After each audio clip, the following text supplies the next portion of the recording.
महाराष्ट्र ही भूमी संतांची, शूरवीरांची आणि परंपरेची, ही दान मागणाऱ्या ज्ञानेश्वर माऊलींचा हा महाराष्ट्र, ज्ञानेश्वरीच्या भगवद्गीतेचा अर्थ सर्वसामान्यांना माऊलींचा हा महाराष्ट्र, भागवत धर्माचा पाया रचणाऱ्या ज्ञानेश्वर माऊलींची ही 750वी जयंती.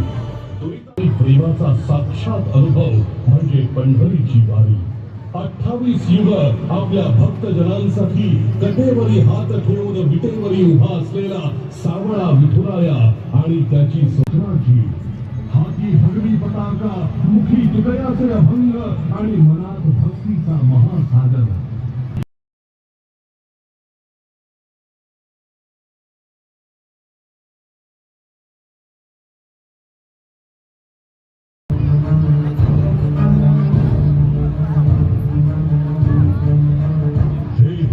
स्वराज्य व्हावे ही तो श्रींची इच्छा.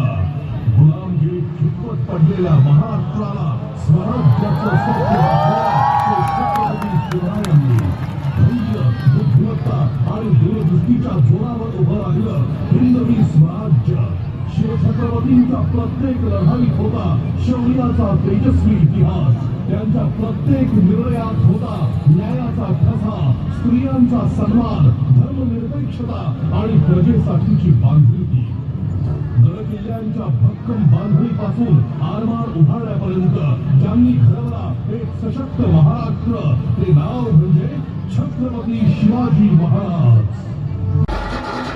ढोल ताशा हा केवळ वाद्यांचा गजर नाही, तर तो आहे महाराष्ट्राच्या अस्मितेचा हुंकार.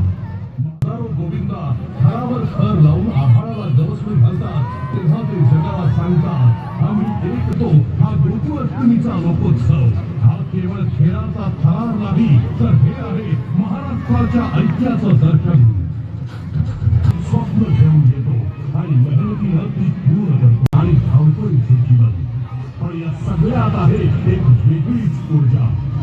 दिवस असो वा रात्र, मुंबई कधीच थांबत नाही. चित्रपटसृष्टीपासून शेअर बाजारापर्यंत ही आहे भारताच्या महाराष्ट्राच्या मातीत रंगांचा गुलाल जेव्हा उधळला जातो आणि ढोलकीचा ठसकेबाज आवाज खुलतो, तेव्हा एका क्षणात काळजाचा ठोका चुकतो. कारण ही आहे आपली लावणीवरती लावणी. लावणी म्हणजे सौंदर्याचा एक अनमोल दागिना, जिच्या नजाकतीला आणि अदाकारीला तोड नाही. कधी शृंगाराचा ओघ होऊन वाहणारी, तर कधी वीर रसाची तलवार होऊन तळपणारी ही लावणी म्हणजे मराठी संस्कृतीचा सर्वात देखणा आविष्कार.